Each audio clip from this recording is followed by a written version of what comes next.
Hey, folks, welcome to a new episode of the Whiskey Ring podcast. Today, we're going out to California, to the Bay Area specifically, to talk about one of, if not the OG of craft distilleries in the US. We are talking, of course, about St. George Spirits. Now, to talk about it, about the history, about the numerous products and processes that go on at St. George, we have on today Lance Winters, the master distiller, and Dave Smith, head distiller, both of whom are also part owners of St. George. So, Lance, Dave, welcome on. Thanks, David. Great to be here. Yeah, thanks so much for having us on. Absolutely. So, let's, we got a lot to get into today. There's so much to talk about with this distillery. It's very much not just a whiskey distillery. In fact, it's anything but in many ways. So, it'll diverge a little bit from our normal programming, if you will. But as we start any interview, let's start with the St. George origin story of how this distillery came to be. I'll throw it to you guys. Okay, cool. Thank you. Yeah, and I think the origin story for St. George Spirits is so important when you start talking about and thinking about the depth and breadth of offerings that we have as a distillery. The more you know about our history, the more you understand what motivates us as distillers. We were founded in 1982 by a gentleman from Germany named Jörg Roth. Jörg came here to study law at Berkeley. He was sent there by the government of Germany. He was a judge with the Ministry of Culture, the youngest judge in their history. Came out here, was diligently working, and fell in love with the Bay Area. Fell in love with a concert pianist in the Bay Area. He was a violinist himself, very accomplished, just get this out of the way. The guy is incredibly talented, very brilliant. Don't play ping pong against him.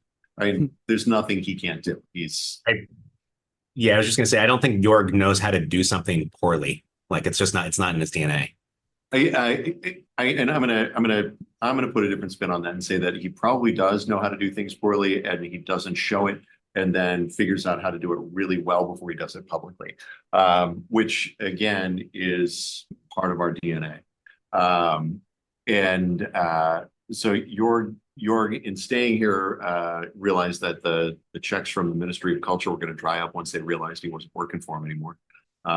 He had distilled a bit in the old country in the Black Forest when he was a kid, and right around that time saw this amazing supply of fruit that was available here.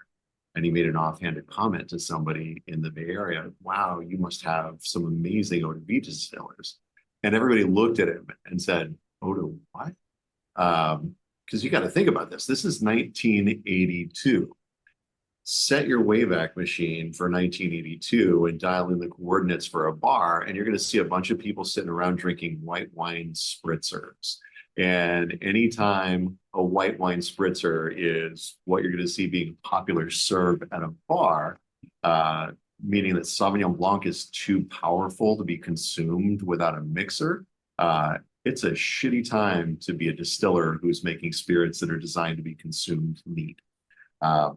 And eau-de-vies, unaged fruit brandies, were already something that was mostly unknown in the United States. But here's the beauty of it. Jorg decided to do it anyway. Why the fuck would anybody open a new distillery making a spirit that nobody in this country knows how to pronounce, let alone wants to drink? Why do you do that? David, I will tell you why you do that. You do that because that spirit is beautiful and deserves to be made. Nobody cares whether it's got an audience yet. It's not about the audience. It's about the spirit as an art form. This is something that needs to be made. Eventually, there will be an audience for it. In the meantime, this has to be kept alive. And the beauty of Jorg and his talent also has this solid streak of stubbornness between being German and being a Taurus. I mean, there's no reason that he couldn't be stubborn. There's no reason he shouldn't be. He's stubborn. Let's just leave it at that. In all the right ways. The positive, bright side of stubborn is tenacious, and Jorg is nothing if not tenacious. So that's how St. George started out. I like to, when I talk about the early days of St. George to people, I like to liken the distillery to an indie film producer. It's something that people who are geeking out about that sort of thing get and appreciate, but there's zero box office. It's an art house piece that is only going to see limited success, and even in that, you have to redefine what success means to you. And in the early days, success to St. George Spirits meant being able to have to pay your bills, to keep the lights on, and to keep making what we were making. Move forward. Jorg was making these eau-de-vies. He brought in a gentleman named Bill Mansart. Bill had actually approached Jorg, had seen a write-up about the distillery in a local paper, showed up at the distillery and said, "Hey, our families are from the same place, Freiburg in the Black Forest. I retired from the phone company. I need something to do. I can help you out around here." And he started working for Jorg. For 10 years, he worked for free. And it took a long time for St. George to make enough money to be able to pay an employee. But Bill was around, and he set up the systems for St. George. He was the ant to Jorg's grasshopper. If you think back of the old story, he was the one who was very diligent. Hey, you know the phrase "measure twice, cut once"? Mhm. Pretty sure Bill wrote that. He's that guy. If the world was to fall apart, which we probably have about a 10-year shelf life on that, Bill's the guy that you'd want in your tribe because he would rebuild the world for you. Very, very great guy. Lance, so the two of them. Just to ask the question, just as I'm thinking about this, but Bill actually showed up when the distillery was in the 400 square foot space, the shack. Yeah, that was back in the days when we were in Emeryville. And yeah, Dave, thanks for pointing that out. It was a shack basically built of old crate parts that housed a still and a couch and some plastic fermenters. It was modest, to say the very least. And then St. George moved out of that space when Jorg had been letting a local Garage East winemaker by the name of Kent Rosenblum use space at the distillery. And Kent was making wine, and at the time his wine was starting to take off. I think Jorg could use a little bit of space for his distillery, and the two started looking for space elsewhere. Ended up moving into space in Alameda, which was part of the old Todd shipyard, and split a space there. At that point, St. George moved from 400 square feet to 5,000 square feet, which was a pretty sizable jump. Mm-hmm. Ended up slowly growing into that space, and that's where I met Jorg and Bill in 1996.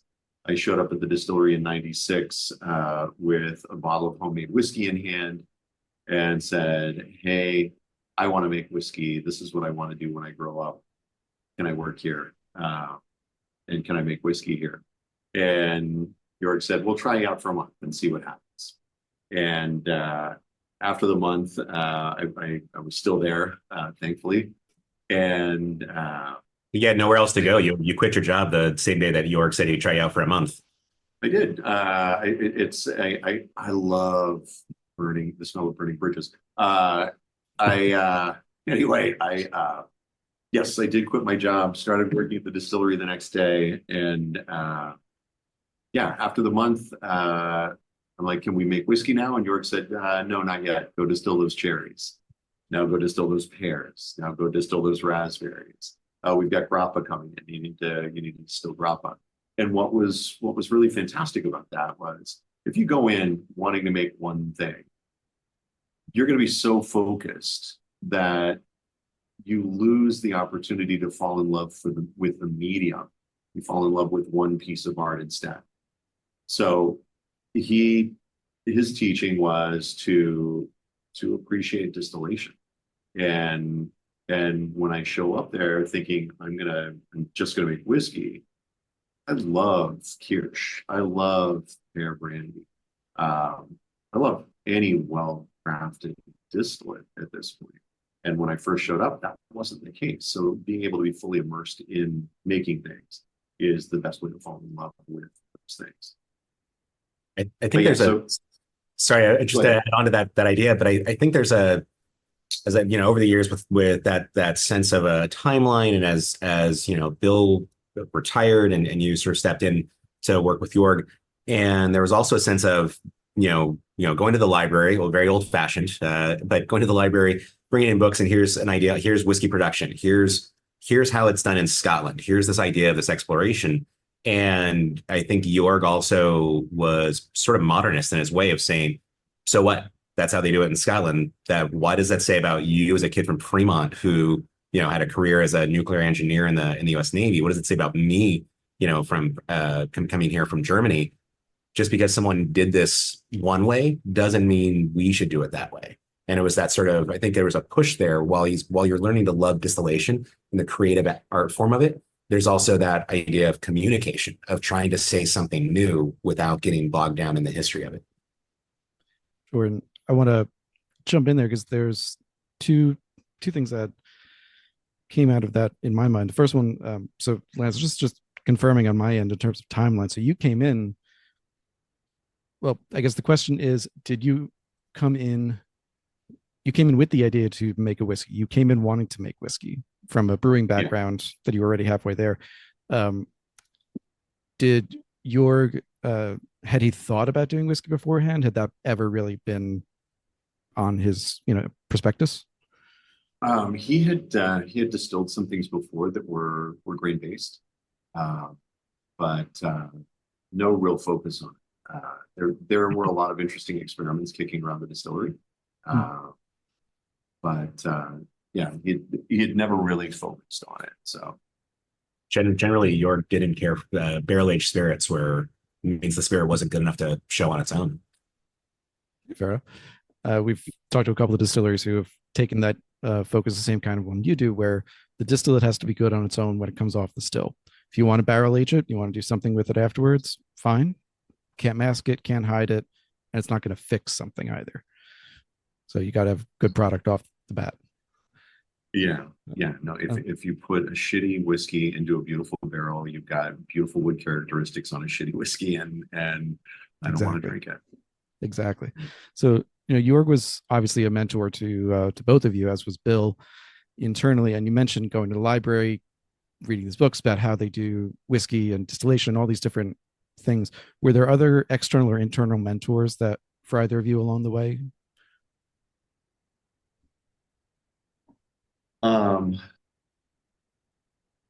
I think that there were not really so much mentors, but there were products that I saw as audacious that gave the confidence to step outside of the box, the traditional definitions of what a spirit could be. I look at something like original Hendrix. When Hendrix first came out, I felt like it was a groundbreaking version of a gin. Nolet's is another gin that did the same thing. I feel like they basically said, look, here's a definition for what the spirit can be. Take it for what it is and now run. Just do your thing. I feel like Jorg has been kind of the sole inspiration in the industry. And Bill's inspiration is a harder one for me to pick up because I'm not as methodical. I tend to be a little bit more non-linear in the way that I think, and Bill was very, very incredibly meticulously linear. And I wish that my brain could go in that direction, but it needs to go in multiple directions at once instead. So, but yeah, I would have to say those would be the two. Yeah, I'd follow up with the sense that Jorg is a mentor, and Lance is a mentor to me in the distillation world. And in that exploration, the only external source I'd want to put out there that was one of the first people I met in the distillation world after Lance and Jorg was John Glazer and Compass Box, and he's one of the nicest humans that you'll ever meet, and he's wonderfully talented, and he's another person who he has no no interest in the tradition, no interest in what was done before. He wants to forge a new path, and I think that that's one of the reasons that we've always gotten along so well with him, is that there was sort of a way we really understood each other in that way. Yeah, I think there's something magical about his roguish nature, his willingness to break the rules to make something better. There are a lot of rules that are there to protect us as consumers. There are a lot of rules that are there to make sure that a product is quality, and then there are a bunch of them there that are just to preserve traditions that maybe don't need to be preserved any longer. Every single one of those traditions at one point was a groundbreaking idea. And you don't get the traditions of tomorrow without breaking the rules today. So John was he was actually a guest on the podcast about a year and a half ago or so. And to this day, it's still one of my top 3 favorite interviews I've ever done. He's just a great, he's a great human. Absolutely. Don't let him pick wine if you're out to dinner, though. John, we still love you. One other person I will mention as a friend and mentor as well is our dear friend Anthony Rosario. He's been a friend of the distillery for a few decades now. Lance, correct me if I'm wrong, he was the very first person to buy a bottle of St. George single malt. If he wasn't, he was one of the first 20. The day that our single malt first went on sale at the distillery, he was one of the first to buy a bottle. And every single time we did a new release, he was there to get that new release.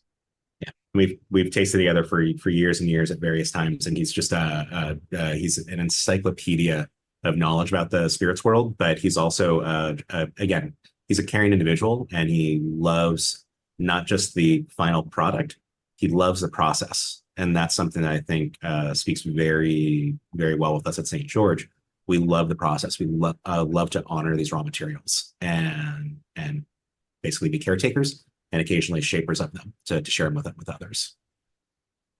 Wonderful. With that, just to give a sense to both you guys and also listeners, I've broken this interview into a couple of different sections, trying to feature, like I said, there's so much to get to that I wanted to try to at least get a question on each topic. We'll see how we go. So things on the logic and ethos of St. George, how you think about things, the intentionality, a couple of process quirks that you guys have.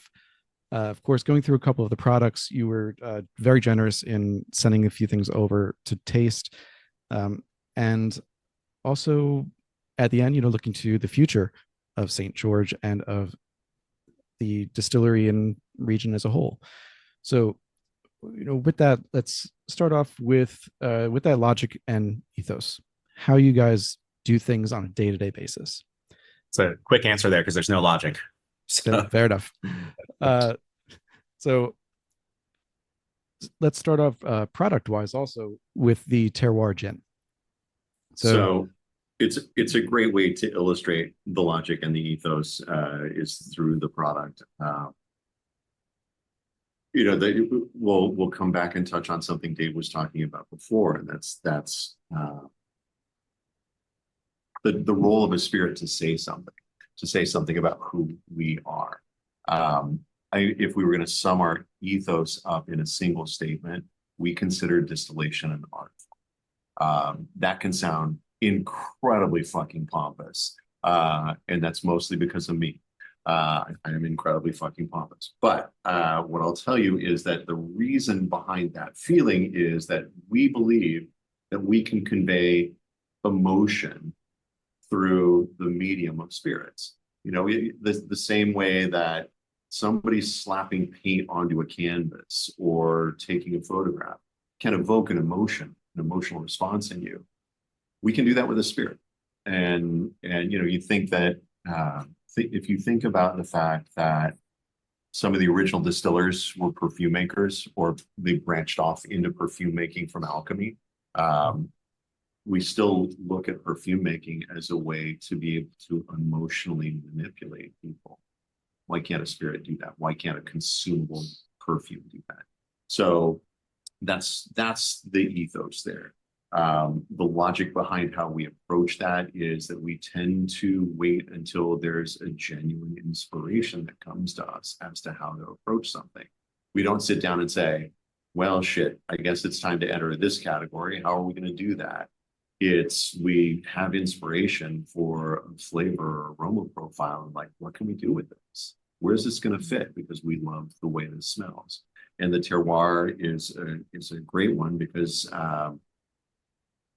so the absinthe was launched in 2007. In 2008, I was picking up my son Franklin from summer camp.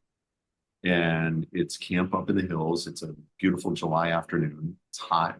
I can smell all the trees in the area. I can smell the forest floor mulch. I can smell the dust on the trail that I'm walking to go pick him up. And I'm thinking to myself, man, I would love to be able to just grab the way this place smells and sock that away for later. And then I'm like, you fucking moron. That's what you do for a living. You take pictures of the way things smell and lock them away in a bottle. And went back to the distillery the next day and thought about it. And I thought, yeah, there's no hurry to put an eau-de-vie of the Bay Area hillsides into a bottle because, I'll do it at some point, but I got other shit to do right now. Later on, my wife, Ellie, says to me, hey, you make all these different spirits. The one thing I like to drink is gin. The only thing you don't make is gin. Other than being married to you, what's wrong with me? And I had to think about that one. And I'm like, okay, well, I never really had an idea for a totally original gin. You think about the gins that come out and their inspiration is other gin. It's a very self-referential category. And I don't like that idea. If we were your version of a London Dry, if we're like the local version of a London Dry, what's the importance level on that? What have we done? We like to add something new to the conversation. So taking that idea of smelling like the hills around the Bay Area and then incorporating some juniper, which people already tend to think of as a piney profile, and then work that into a bigger, broader landscape, that has meaningful impact for us here in the distillery. So, at that point, it was a matter of identifying the things that we could forage from those areas and be able to incorporate into that profile. Things like Douglas fir, coastal sage, wild fennel, California bay laurel. And then figuring out the things that could be substituted for things that we wouldn't distill. We're not going to go out and distill forest floor mulch. Not going to fill the still with that. But orris root and angelica. Well, not again. Yeah, not again. Just leaves this muddy residue. I love that you know what that has the effect of, but yeah. Orris root and angelica root give an earthy quality to it and fill into that. Coriander, which is typically the second biggest botanical in any gin blend. We walk roast ours in a dry walk to be able to reshape the aroma profile. It drives it in this very beautiful dry chaparral sort of a direction. Orange peel and lemon peel for brightness. And then we distill cinnamon for this really beautiful, soft, sweet, dusty note that fills in for that sun-baked trail.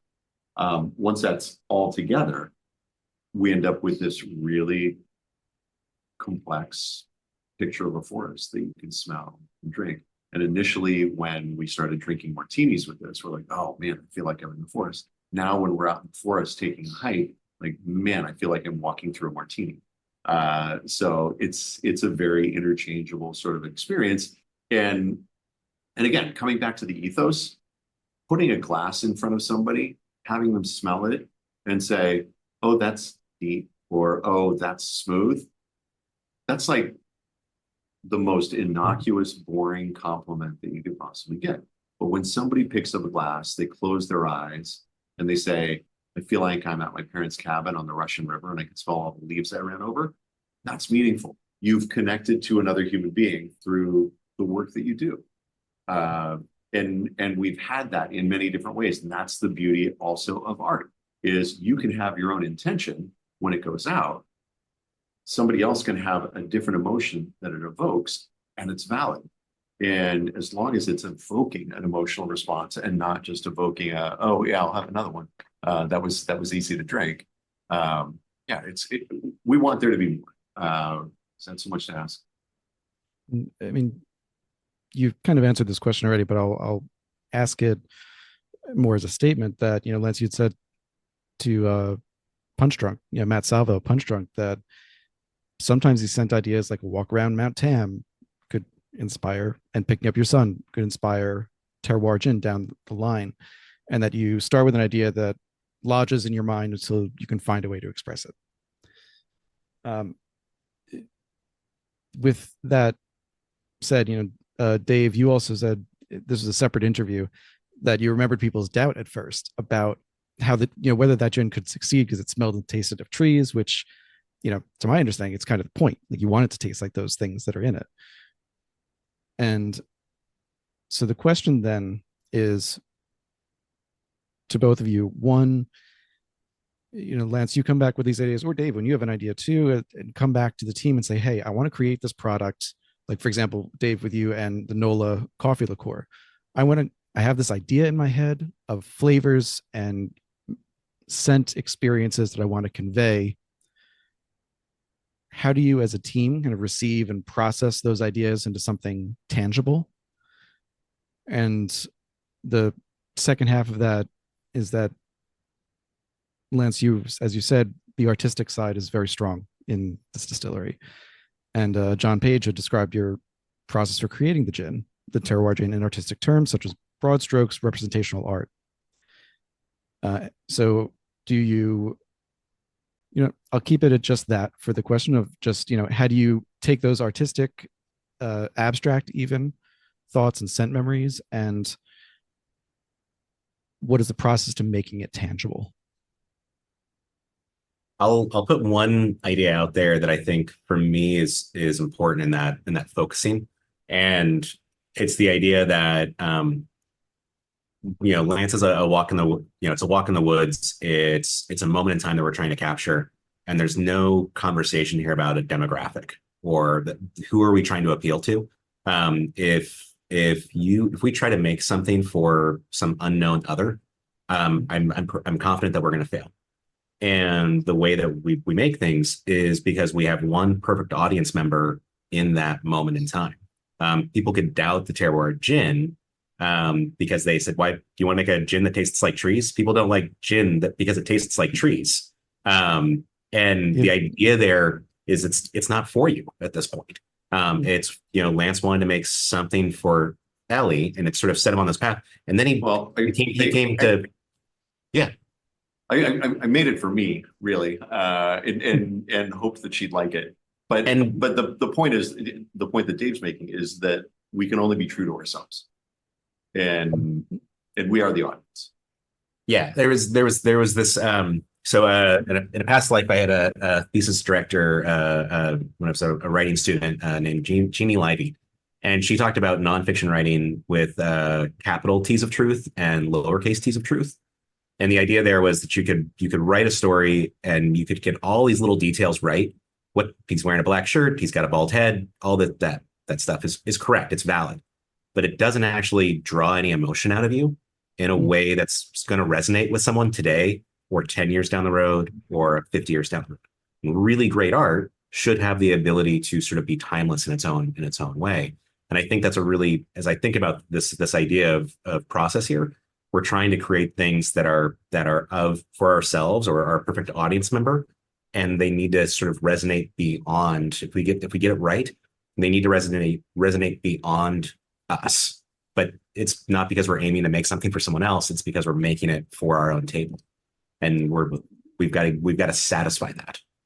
So to expand. Sorry, just to take your capital T truth point and run with that. It's like people. That's what they recognize. The cinnamon is not truly the dust of a trail, but the big T truth is that it's representing it, and that it's the lie in service of a greater truth. Yeah. And those are the things that make it work from a mechanical standpoint. And this is the important thing. Just me and Marcia Brady down there are the two that do these, that when a product is going to come together, that's the entirety of the team that works on it.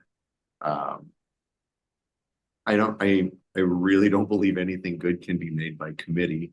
And I can't imagine any good thing that's ever come from a focus group. Think about the way that the team at Apple described making the iPhone. And it's not that they sat around and said, okay, what do you want a phone to do? Let's come up, put all these things together and make a phone do that. They gave us something that we never knew that we wanted. It's indispensable. And it's because somebody had a much bigger idea than anybody asked. So when we come up with something, the mechanical pathway is for us to sit down, identify the things that are going to build that space for us. That's either sense memory or the sense impression we're trying to make. And then we try and identify the ingredients that are going to take us to that place. And then we try and identify the ways that we can actually coax those into a bottle, whether it's by pure fermentation and then distillation of an ingredient, an infusion of an ingredient into something that's then distilled, or an infusion that's left as an infusion. We've got a lab downstairs at the distillery to do all those things. We've done experiments on nearly everything you could possibly imagine. We had Dave distilled a bunch of oysters. We had Anthony Bourdain in the house, and we decided that we would distill some brandy with foie gras in it, just to harass him with. What was his quote on that? That it was horrifyingly good or something like that. It was wrong in all the right ways. Something like that. Yeah. So it's that's how we go about doing these things. So one of my, just as the last point on the gin specifically, one of my favorite things about gin as a category, but also my favorite thing about the best gins that I think are the best gins, are that they show the terroir of place. They show the sense of place. Kind of to the point that you're making of showing the region, being true to yourselves. It wouldn't make sense for you, for example, to make a gin that was redolent of South Florida or even of Southern California. Like, doing it of the Bay Area makes sense. So I asked this of my favorite gin producers. So Cape Byron in Australia, some of the aquavits from Denmark, as well as from Minnesota, and that I know they're not gins, but gin adjacent. Sure. And just other gins like Isle of Harris in Scotland that are so unique, so of the place. You're creating a gin with terroir gin that is conveying the Bay Area, Northern California. And on one hand, that's incredibly good because it shows that place so clearly. You can taste the bay laurel, the coastal sage, each of these elements that's going in. They're not meant to be hidden in a 50+ ingredient gin. So that's great, especially for people nearby who will taste it and recognize, oh, I recognize that smell. That taste is something that has come through my nose and mouth going on a walk. On the flip side of that, it's now one of your best sellers. So the connecting question for me is, how do you go about conveying to audiences who may not be familiar with your local environment? We're looking at these ingredients and saying, okay, they're from the Bay Area, but I've never been there. I don't know what these taste or smell like.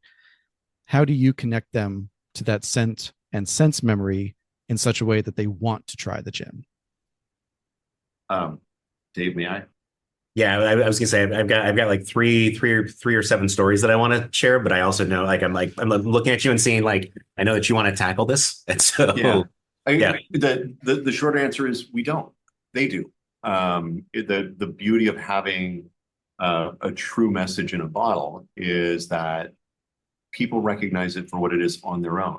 And some of the stories that Dave was going to tell had to do with, we had when we first had this product in a bottle, we had a visit from a bar manager from Las Vegas. She's in our tasting room, pour some for And she smells it. And she said, "Oh my God, I'm from North Dakota and I haven't been back to North Dakota in years. And this is what home smells like to me." Um, the comment about the Russian River and all the leaves I just ran over, that was a bartender named Ryan Murph who was tending bar in Berkeley. The night that he was tending bar, he put a glass of this in front of one of his customers who happened to be from Poland. And he smelled it and he said, "I feel like I'm in the old country with my grandmother foraging mushrooms." And so while it's a specific portrait from our memory of a specific forest, there's enough commonality to other forests. And unless you were raised solely in a concrete jungle and have never been out to a forest, there's going to be something there that resonates for you. And that's how that connection is made. I think I'm from California. I'm going to get all California woo-woo here, but there may be some sort of a primal connection as well, where that smell just resonates with us as animals. And I know for me, it's something that I absolutely love. And as a kid, I don't know that I recognized where smells came from and why something smelled great to me, but I know that I've got a memory as a kid of being out in the woods and just breathing in and feeling different. And let's see. Tempted to go two different directions here, but I think I'll go this one. So in addition to the terroir gin, I also got a chance to try the Valley gin, which is more focused on different varieties, of oranges. Seville, Valencia, local orange, really an equally delicious gin. I think I tried both of them in a Negroni because that's kind of my go-to gin drink. The combination of the Valley gin with the Bruto Americano, which we'll talk about in a moment, just an orange bomb, and I really loved it. But also the terroir gin was a little more on the bitter side. So to me, with me liking a really bitter Negroni, I want that pininess. I love IPAs, that kind of thing. Both great mixes there. So talk a little bit about the gin and thrown in a few of those very odd things that have been distilled. There's like oysters, foie gras, crabs. If anyone from Tamworth is listening, you guys did crabs earlier. So the next one that I wanted to go to was this Bruto Americano. So this is something that Spirit Journal called America's elegant answer to Italy's Campari. I have to agree, it was delicious. I would not put them in the same category. Quality-wise, spirit-wise, yes, they're in the same category, but the Bruto was fantastic. You could drink it on its own. I kept going back to it. So again, a question on thought process here. So you have this answer. Sorry. It's okay. In case Ellie didn't convey this over, I'm having my wife is due in a month, and with our first child, and my baby brain is just like ruining my my usually very concise on the top thing. Mazel tov. So, that's great news. Thank you. All right. So when you were thinking about building this Bruto Americano, did you start with the idea to make an American answer to Campari, or did you have a different starting point in mind? So it started much more playfully than that, and it's actually one of our most pleasant failures. It started as I love Fernet Branca. Have always really enjoyed Fernet Branca, and so started experimenting with a lot of different bitter ingredients and trying to figure out where to go with those bitter ingredients. And as I'm playing with them, the best Fernet style Amaro that we came up with here was something that was so much like Fernet Branca that what's the point? Fernet Branca is already out there. It's delicious. If you're not saying something new in the category, don't say anything. Right. And sort of dropped back and looked at all the ingredients that were really speaking to us. And the ones that were speaking to us tended to go brighter. I mean, Fernet's a dark, brooding, I'm going to be alone or get in a fight with somebody, sort of an Amaro. I mean, that's probably putting it a little too far, but still, it's very dark and very rich. All the things that we were gravitating towards tended to go a little bit brighter than that. And so as soon as we stopped trying to fit those ingredients to a predetermined profile and started listening to them and saying, where do you want to go? It started to take better shape. And then at that point, it was a matter of incorporating some things that were sort of scent memories from my personal past. Growing up in the Bay Area in the 70s, my parents would burn incense in the house for no reason other than they liked the smell of incense. And the two that were common in the house were sandalwood and balsam fir resin. And so those two profiles make their way into the Bruto. Mid-palate, we've got Cascara Sagrada, which is the bark of the buckthorn tree. That's where we get that sandalwood, and there's a little bit of cinnamon that comes from that. And then we've got balsam fir needles in there as well, which is one of the things that provides a really beautiful connective tissue in that Negroni with the terroir, because you're bringing in even more forested notes. And then the fact that there's myrrh gum in there, which again is a tree resin, it brings in even more forest component. So the two play really, really nicely together. It was an unintended consequence of making the Bruto that it ended up making my favorite Negroni now. Yeah, I've been loving it. One of the things I want to add to that is just thinking about terroir and how we consider that. It comes all the way down to that level of even things like balsam fir. I remember with earlier iterations of Bruto that were internal, just in the lab. We were using some balsam fir that was coming out of the Southwest, and then you and Ellie were at a friend's wedding in Maine and came back and were in love. Here's a new point of inspiration.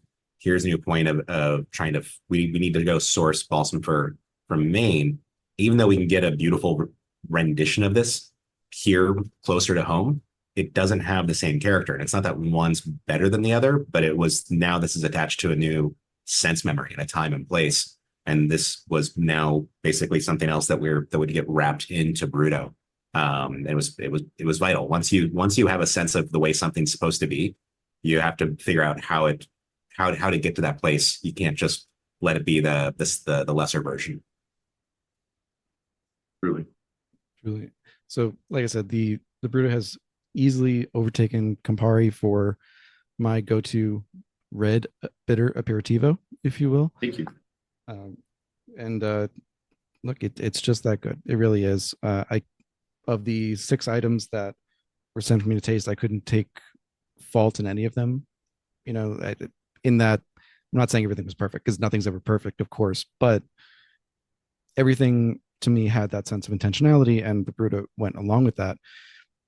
Dave, I wanted to also bring up for your scent memories and special experiences that inform things, the NOLA Coffee Liqueur that comes after that. So, something that uses, to me, it continued and exemplified this idea that you both are sharing of not only using the right ingredients, but once you find the right ingredients, using the best versions of those ingredients. So this NOLA Coffee Liqueur is using Ethiopian Yirgacheffe coffee beans, which I had to look up. I drank coffee for a while, did the whole fresh whole bean thing and grinding at home. Never came across this term, probably because I couldn't afford it. These are the highest quality beans out there, from some would consider kind of the heart of where coffee originated.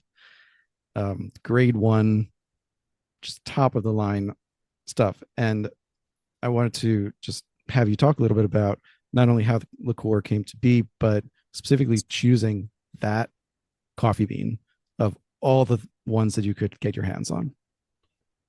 In the most St. George way, we try to figure out the ideal version of something, and then we look at the price, what it's going to cost afterwards. For NOLA though, I flew out to New Orleans in 2007 and went out there to visit a dear friend who was getting his MFA at University of New Orleans, and I spent a lot more time with one of his friends than I spent with him that weekend. And came back and was very excited about just coffee, and had a just great experience. But talked to Lance, wanted to start to explore a coffee liqueur, played around in the past with it as well.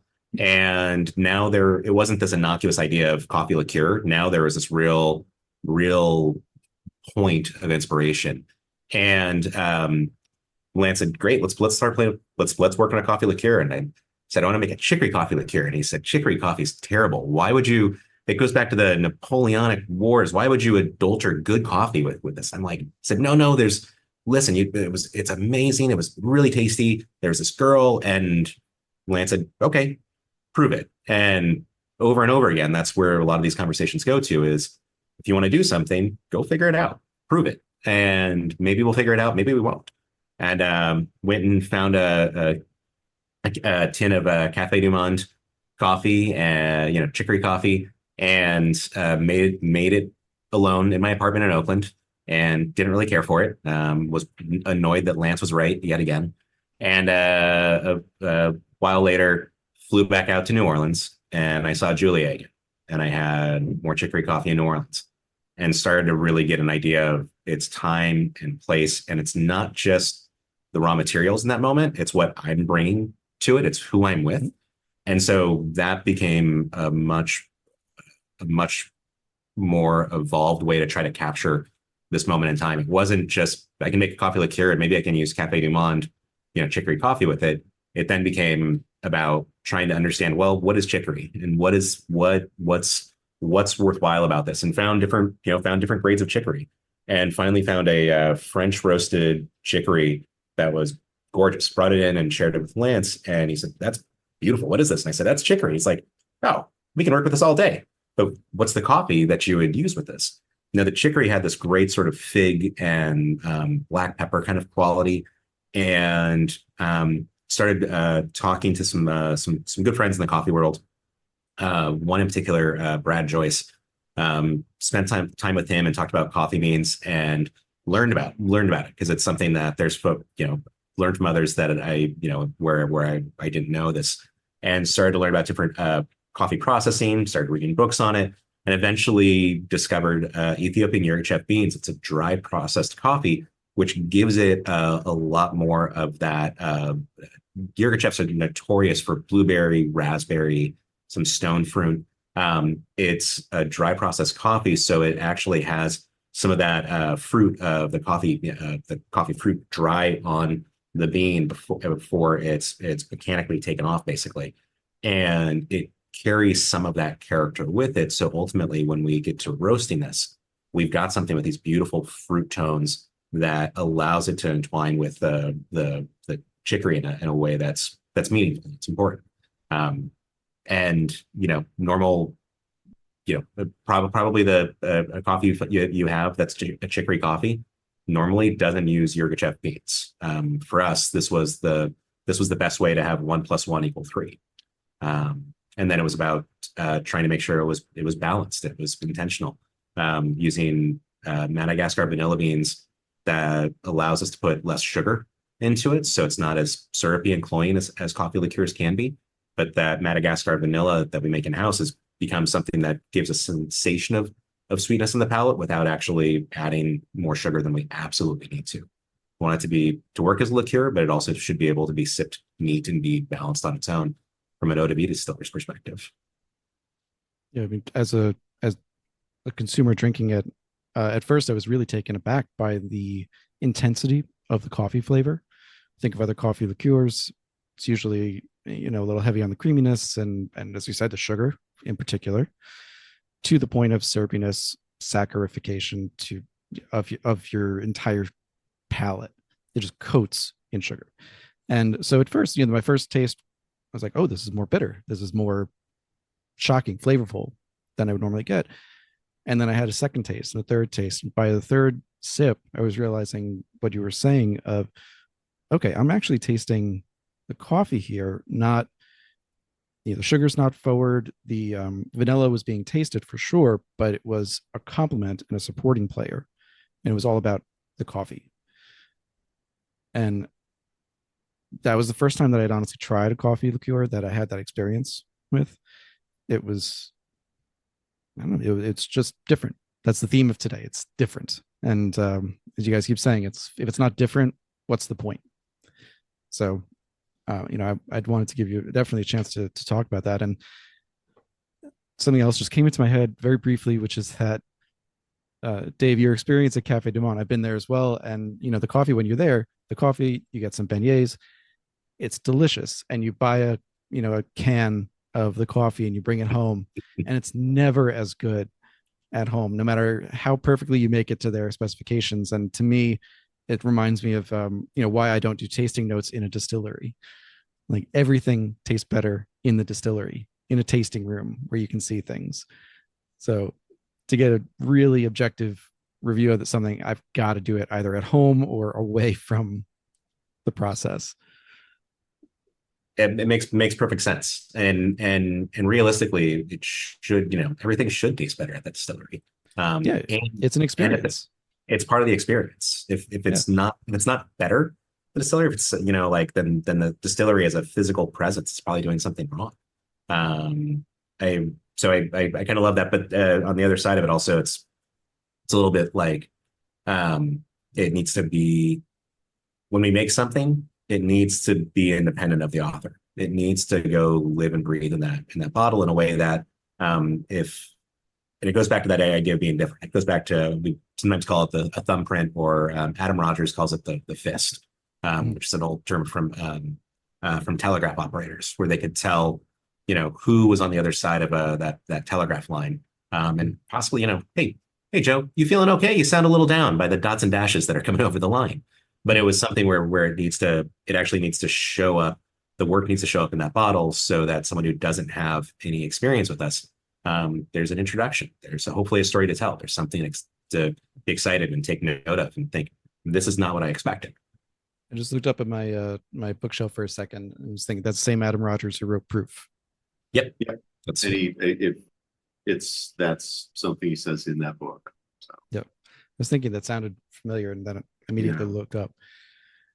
So we're amazingly already a little past halfway through here, and still so much to get to. So we'll do our absolute best.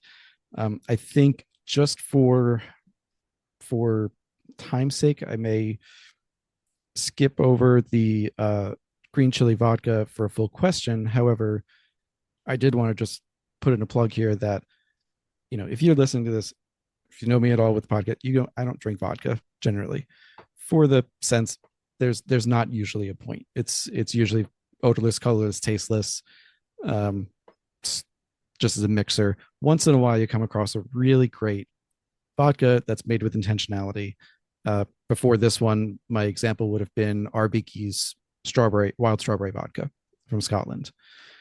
And with this vodka, of course, it was sent to me. I will try anything that is sent to me, out of respect to the producers. I think you guys are owed that as producers. And the best way I can describe this vodka is to not call it a vodka. To me, it came across more as a pepper eau-de-vie. And the mix of spiciness, herbaceousness, vegetal notes from the non-spicy bell peppers in there, different heat levels of serrano, jalapeno, habanero in there, all coalescing, made it intensely flavorful without losing, and also not losing mouthfeel. That's another thing. It's, if you're just drinking 40% ethanol, it's not doing nothing but cleansing your palate. So this, I can see how it would be great on its own. It was great on its own on a cube, but also in cocktails where we think of spiciness or vodka, a Bloody Mary with this. I could even see maybe a play on a penicillin, if you will, switch out something for the green chili vodka and you get a little spicy penicillin. Yeah. That'd be great. So that's all to say, I'm not skipping it over for lack of interest in it. It's more just, it's a great thing, but I have so many questions to ask. So I will leave the next version to you guys. Do we want to talk about the other products that we have left? Do we want to talk about the absinthe first or the single malt? I think, go ahead. I was going to say the single malt. Single malt. Okay. Yeah, just let's take it in chronological order. I tend to, that's the one place I will nod to linear thinking. So. Just gonna say you're working so hard on those linear thinking skills. I love it. Yeah, thanks. So, the single malt is one of the earliest American single malts. I think, if I'm remembering my timeline correctly, I think Steve over Clear Creek beat you by like a year or two. But still early American single malt, at a point where, you still had the opportunity not just to create something new and intentional, but also to create a new category in the market. So, Lance, this was in about 2000. You brought the single malt, your first iteration of it, to the San Francisco Whiskey Fest in 2000. And you said you couldn't really get people to understand or even try it. They'd ask, it's 3 years old. I don't know about this. It's from here. I don't know. Over the past, 24 years since that Whiskey Fest, how has the single malt evolution come about for St. George? It was there was a lot of snootiness events at the earliest Whiskey Fests that I went to. And I walked away from those pretty brokenhearted. Because, and honestly, I was a very young distiller at that point. I didn't have a lot of experience under my belt. But I really hoped that people were going to be open to something different. In retrospect, I have to realize that some of the most stodgy crowds in the world were the people who are big single malt drinkers. It's like they don't want any change. But I think the thing that was probably the most telling anecdotally was going to a whiskey fest. I don't know, probably 10 years after that, in Chicago. And as I walked in, the tables that were the most mobbed, the ones that were the busiest, that had the deepest crowds, were all the new whiskey makers across the country. And that was heartening. It's really, really nice to see that. See the industry growing in that way. Just real quick, going back to the timeline, important to give a nod to St. James Spirits, which was another distillery that started in California. I think they probably started about 8 or 9 years after St. George Spirits, and really didn't. They named for the guy who opened the distillery, Jim Busatil. Not super imaginative, opening a distillery and calling it Saint Your Name Here after St. George already did that. But he did a single malt as well. But I think that the real important point of differentiation on ours was the mash bill in it, which gives so much more character fresh off the still. And I want to bring this up because it connects to our eau-de-vie history. Thinking about the fact that at the time, and we started distilling in 97 and 98, nobody was using anything but pale malted barley in making a whiskey. Whether it was 2-row or 6-row was up to them. But if you used more heavily roasted grain, you were an idiot because you're destroying your efficiency. By roasting that grain more heavily, you're destroying fermentable sugars. By destroying fermentable sugars, you're lowering your yield. By lowering your yield, you're lowering your profitability. And there's no bigger sin to a Scotsman than losing money. And so we come in and we're like, fuck efficiency. We don't care. We want to make something that tastes good, fresh out of the still. We're going to be trying to create a new market because there is no American single malt market to speak of. Yes, there are two products out there, but they're both. I think they were both using peated grain. They were both using peated grain, and to the point of they were importing peated grain to do that. There were, and I don't mean this in this is not a disrespectful statement, but it's just they were inspired by peated traditional Scotch and thought, oh my God, I want to make that here. And that's great for them. That's not part of who we are. That's not part of who you are, Lance. That's not what you wanted to do. You were inspired by being a brewer and wanting to translate that, sort of take that forward, I think. Yeah. Well, I think outside of being inspired by places, sense memories, things like that, the other part of what we do here as distillers is what we do to a certain degree in our daily lives. There are things that are missing, and we try and find a way to fill the gaps on those missing things.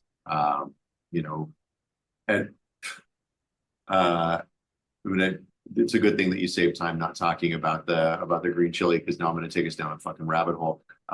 Ellie and I were in Paris, it was probably 6 or 7 years ago, and when we were there, we walked into a little patisserie and had Queen Amman. If you haven't had a Queen Amman, it is the most amazing pastry in the world. It's flour, yeast, water, butter, and salt, and sugar, and nothing else. But it's this perfect blend of shattering crunch when it's done right, salty, sweet caramel, beautiful. I was basically chasing waterfalls on this. I was chasing after the perfect Queen Amman after that and couldn't find one. And it's like, okay, what do you do when you can't find the perfect version of a thing? Make it yourself. And so now I make those at home. And it's like, if there's something that you want, like there's a perfect suit that you want, and maybe you don't make it yourself, you go to a tailor and have a perfect suit made for yourself. But we're unwilling to accept the status quo. We're unwilling to say, I'm going to come back to a comment that you made. I'm unwilling to say that there isn't a perfect version of whatever it is we're after. And while it might not be perfect for everyone, we're going to try and find or make the perfect thing for the situation that we need it for. The thing that's missing, that's what we're after. And to a certain degree, that whiskey became that. I remember the first day that we ran it through the still and just being over the moon excited by the way it tasted fresh off the still. And so if you're an eau-de-vie maker and you're making a pear brandy, you have to get the best possible pears that you can imagine. They're going to be evocative of pear. But because a whiskey is essentially a distillate of beer, you don't go with the most bland, innocuous beer that you can think of. It's great as a thirst-quenching beer, a nice light Pilsner or like a Mexican lager or something like that. That's great on a hot day. But when I'm sipping a whiskey, I want something that's showing me all the different things that grain can do. So two-row pale, crystal malt, chocolate malt, black patent malt, ambered malt, they all come together to give you this beautiful chocolatey roasted nut expression. That's where the whiskey comes from. And then the initial barrel profile was one that just took all of those flavors into account and held them and helped accentuate them. Sort of the same way that the chicory grabs flavors that are already present in the Yirgacheffe and teases us out further. The use of port casks further pulls out some of the chocolatey notes that are present in the whiskey. Going with used bourbon casks allows a lot of the flavors that are already there to just mature naturally and breathe without overwhelming it with wood. And then recoopered French oak helps to give some nice buffering onto some of the nutty qualities that are there. Over the years, Dave has taken a hold of that process, the barreling process, and selecting the barrels that go into our bottlings, and has been much more adventurous in the barrels that come into the aging.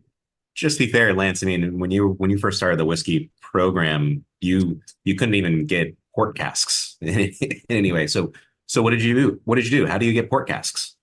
Make port. Let's It's like, yeah, we do.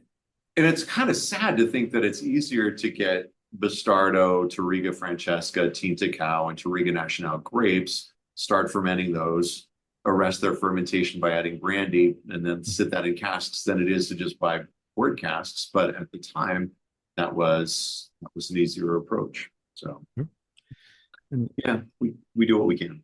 And we've brought that forward, as our whiskey program has grown, and we've incorporated Baller into our whiskey program. Our Baller whiskey benefits from being aged in umeshu barrels, and we make umeshu in-house and then barrel age that, and then pull the umeshu out of the barrel and finish the whiskey in those umeshu casks. You do what you got to do.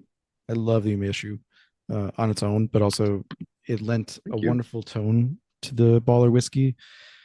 In talking about the single malt more generally, so your core single malt, I forget whether Dave, it was you or Lance, it was you, when someone said it was kind of in between an unpeated Scotch and an Irish whiskey in its profile. This was on Whiskey Cast Live with Mark Gillespie, and in trying it, I was also trying to think of, is this more like, where would this fit if you had to put it into something other than an American single malt? Yeah, it's right there. Yes, in the mouth, definitely in the mouth. But would it? There's the umeshu in there. Does that lean it a little more towards Japan? Is it very light? Is it very creamy? Where is it going to go? And in tasting it a few times, to me, I would argue that while the core single malt may fall into the designation that you said, with the Baller, that one to me takes it over to Japan with a kiss of California in there. It's very light, ethereal. The plum doesn't smack you over the head. It's really a summer whiskey to me. It just felt like something you could sip on, until you realize that you've gone through half a bottle. It's an easy thing. It's not going to burn your palate at all. It's just a very easy drinker. And dare I use this word, it is very smooth. But I'll explain that term to mean that, I know distillers hate that word usually, but in this case, I think it's apt just because it is so drinkable and it carries the flavors without being heavy. Finishing can be heavy. Finishing can overtake the whiskey itself, and that doesn't happen here. Yeah, and I appreciate you saying that, and we're very, very, very careful and thoughtful about that. And a big part of it is ego driven. We're making this whiskey, not the Cooper, and so we want to make sure that our work shows through it. That said, if you have a really lovely picture, it's often accentuated nicely by a frame. The job of the barrel is to be the frame on this piece of art that we make for it. And so the you don't frame over the picture. I'm gonna let slide the smooth comment because when you're talking about a whiskey that's bottled at 47%, it starts to become a little bit more of a meaningful thing to say. It's for a whiskey that's bottled at 47% to read as soft is a great thing. And I mean, the story behind the Baller is one it's a great story. We made this to be able to drink at a friend's ramen shop. We wanted to be able to have highballs with their ramen. Our regular core lot series doesn't make a great highball for that. It's too rich to be able to try and balance a rich bowl of broth. And so we pulled from some of our experimental barrels, some of the things that we had that were much lighter, leaner mash bills, and it tended to work. And the goal wasn't to make something that was going to become a broad market selection. The goal was to make something that we could sit and drink at our friend's restaurant, ramen. But as more people funneled through the ramen shop and tasted it, it really started to grow. to the point where it's one of our biggest products at this point. I mean, it was Dave. Which magazines was it featured in as like one of the whiskeys you wish you tried before you died? Or I think it was Malt Advocate before it was, but might have been before it was called Whiskey Advocate, but it was here's one of the 5 whiskeys you'll wish you had 10 years from now. And then, there's, an Elijah Craig on there, and there's a Pappy, and Baller shows up on there. And it was kind of an immediate, a dual sensation of, oh, that's awesome. That's a great company to keep. Oh, we basically, that's really hard to get also. Like, this is going to be a problem for us. Because we make spirits to share with people, and that we want you to have an experience with it. We want you to create your own, sort of sense memory from that. Baller stems, this is a whiskey that we intended for, drinking in highballs, and it needs to live and breathe and show beautifully on its own, neat in a glass. The Rock, but that highball was part of that inspiration point. But it comes from having a meal with your friends and family. And we want to make things that you can share with your friends and family as well, not just, have to hustle so hard to find that bottle. And then, is tonight special enough that I should open up this special bottle kind of thing. And so we worked really hard to grow the Baller program for years now, so that we have more to share with people. I will say, I'm pretty sure, looking back, Baller was the first of your spirits that I got to try. It was just several years ago. Maybe 2019, 2020, just pre-COVID, when everyone's starting to share samples of things. And I started getting to whiskey groups, and it was one of the first California whiskeys that I had, number one. But I remember even back then, when I hadn't developed the palate yet, I just started writing reviews. It was early for me, and I still could recognize there was something different here, and some kind of intentionality, which to me, intentionality is worth a lot when it comes to how something is reviewed, tasted, and how I talk about it to friends. So as of now, your American Single Malt is a DSS. It's under the DSS label. It's distilled from a barley malt mash. You described, you got 5 malts in there. Great mix of them. We know that right now ASM regulations are still in the ether. We had the public comment period almost 2 years ago now, and it's still just sitting there. As some of the earliest adopters of American Single Malt, both in process and in regulation, what are your feelings on where this sits now, and maybe if anything needs to be done to move it forward even more? So I'm very opinionated about all that. I'm very opinionated about kind of everything. I bristled at the idea of introducing regulations for American Single Malt when it was first proposed. My sense was that as a category, it's still in its infancy. It needs more time to explore what it wants to be. Part of being an American is being a rebel, pushing back against regulations. And so an American Single Malt needs a little bit more time to explore before we put baby in a corner. But what compelled us to eventually join was that a number of the founding members said, if we don't decide what the category needs, how it's defined, then somebody who's not an actual producer will define it for us. And I've been in this industry long enough where I hate the fact that there are other people outside of the industry that don't know what they're talking about that actually end up making regulations for it. So that's why we joined. That said, we've been making American Single Malt. It's going to be 25 years next year. I don't need a category. We don't need a category. And if the thing that's going to make or break your success in the distilling world is the establishment of an American Single Malt category, you have bigger problems than regulations. You need to be able to get the word out about your product somehow.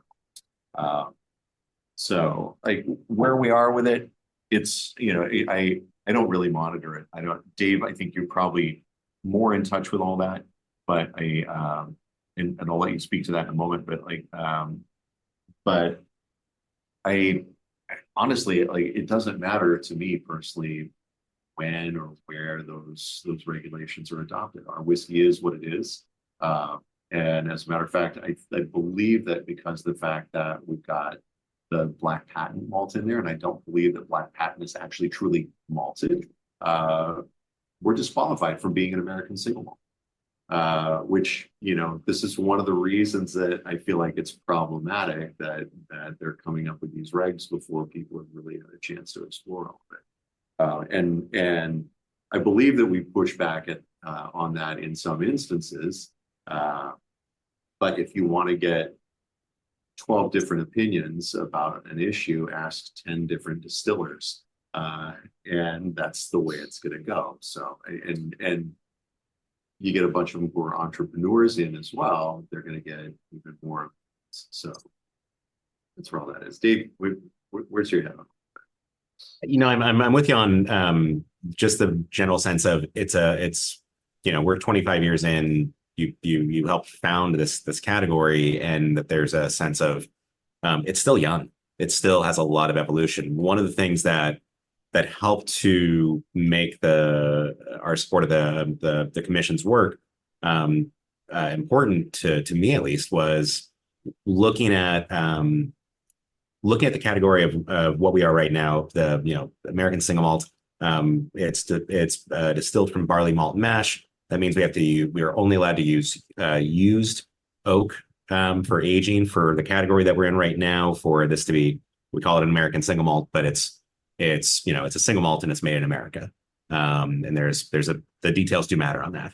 And what I want to say is that the commission's work and the proposal got to a place where it would allow for more creative expression than sort of what we're hamstrung in ways right now.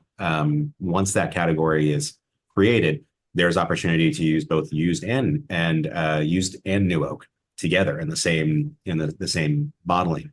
That's interesting. That's really exciting that there's more potential expression here. So, we've been supportive of the work, and it's taken a very long time for this to come together. And that's because there's a lot of producers who are making American single malts. You mentioned 25, 26 years ago, there was 1, 2, 3. Today, I don't even know what the commission's numbers are showing for single malt producers. I imagine it's at least like over 150, I think. Just members. Yeah, I think I'll bet it's 400 or 500 of actual single malt producers in the country, even beyond membership. So I think it's really exciting to see that start to take that movement has some momentum to it. To Lance's point, though, it can't just all be making the same thing. You need to have something that's really unique to you and something important to say. And if you're relying on the category to make that argument, what you're saying can't be that important. Yeah, I think it's unfortunate that we're creating a new category to fix problems that are more systemic throughout the whiskey definition in the TTB's regulations. The fact that the definition of what a whiskey is based more on the barrel than anything else. The fact that we were pushing up against things with our barrel selections, which our barrel selections they were not of economic necessity. They were of desired flavor profiles. And when rules hamstring your creativity within a category, that's problematic. And our way out of that was, as you're referencing, it's more distilled spirit specialty at that. You put in whatever qualifiers you need to be able to put that product out. But it is, regardless of what the class and type designation are, it's the best possible version of that product that you're going to use. So just to wrap all of us up, which again, there's so many questions that we'll get to another time, I think, but it's important to kind of put in the larger context what St. George has meant and has been to the craft distilling movement. As the first one, 1982, it's setting a standard. And then the ones that follow it are following that standard or choosing not to follow that standard. But ultimately, you will always come back to St. George as the first. So 42 years in now, your was there from the very start until 2010. Lance, you've been here since 1997. Dave from 2005. So correct. Mm-hmm. So there's been a very strong a very strong through line of consistent leadership, long-term leadership, and thus the idea staying true. And in my mind, I kind of immediately nerd showing a bit, but thought of like a Sith rule of 2 or 3 of like there's this very strong through line, so on one hand you've got that.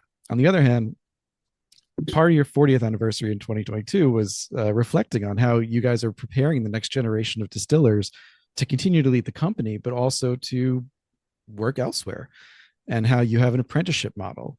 So to close us out, I'll leave it to both of you to say that, as Lance, you said to the San Fran Eater, the future of St. George Spirits will be something that will be written by someone other than me. So what is your plan for how it's going to go? I believe that children are our future. Teach them well and let them lead the way. So we're going to get a whole bunch, and their palates are still fresh too. So we're going to have a whole bunch of child distillers here. It's a growth marketplace. It's great. It really is. Totally true. And I just want to, I was stalling for time, giving Dave some time to recover from the Sith commentary, because there's a lot of Star Wars nerding out that goes on here. If Dave was flexible enough, he'd lift up his calf and show you Star Wars tattoos. But for a long time, there wasn't really an intentionality to any of that. It was just, this is what we do. This is how we're doing it. As I think as the industry has grown around us, it's allowed us to be a little bit more introspective and look at how we do things and why we do things the way that we do in comparing and contrasting ourselves with other people. And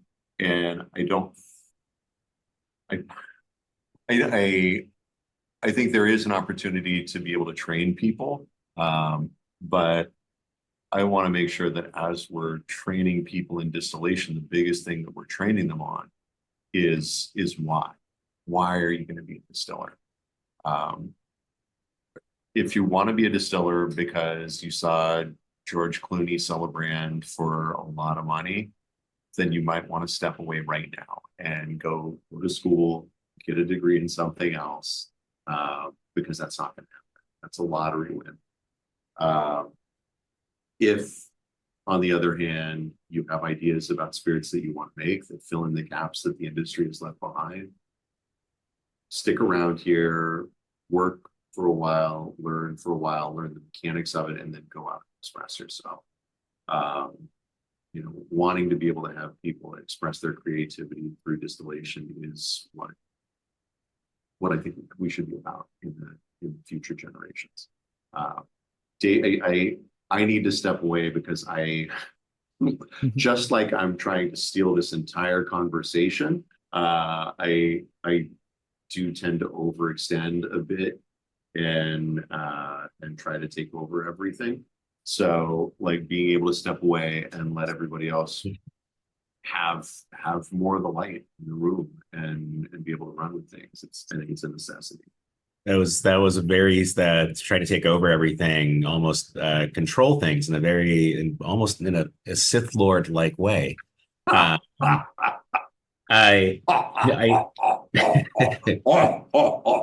Unlimited distillation. You're already both wearing black. I mean, it's just you're feeding into it at this point. So I'm sorry, but the Jedi, they're so fucking sanctimonious. They never have any fun. The dark side is where it's at, man. And maybe there's a gray middle, and that's totally fine. But man, the acolyte really pointed it out for me, and it's like, who would want to hang with these guys? They are no fun. They've had all of the life distilled out of them. They are practically walking versions of vodka at this point. And the Sith are more like mezcal. They want to get dirty, have a good time. That's going to be the quote from this episode: is that the Jedi are the walking version of vodka. They've had joy distilled out of them. There it is. Love it. So I know I have to let you guys go. You got some important work to do. Thank you both so much for taking the time for this interview. Thank you for your generosity in sending spirits for me to try and to talk about here. I really appreciate it. I will be paying that back a bit by getting a bottle of your absinthe, because I love absinthe and I can't wait to try it. Thank you. So with that, just again, thank you both. I really appreciate you coming on. This was a great conversation, and I hope to have you back on in the future. David, thank you so much. Great to be able to like double nerd out, having multiple nerd topics that we can engage on, and rest up for the next 4 weeks, because after that, you are so screwed, my friend. Yep. Yeah. Congratulations again. I hope everything goes really smoothly and well for you. Yeah, thanks. Exactly. Yeah, thank you so much for taking the time with us, and congratulations on your growing family, man. That's really exciting. Thank you both so much. Cheers, sir. Cheers. Have a wonderful day, and we'll talk soon. Yeah. Cheers, Paul. Thank you. Bye.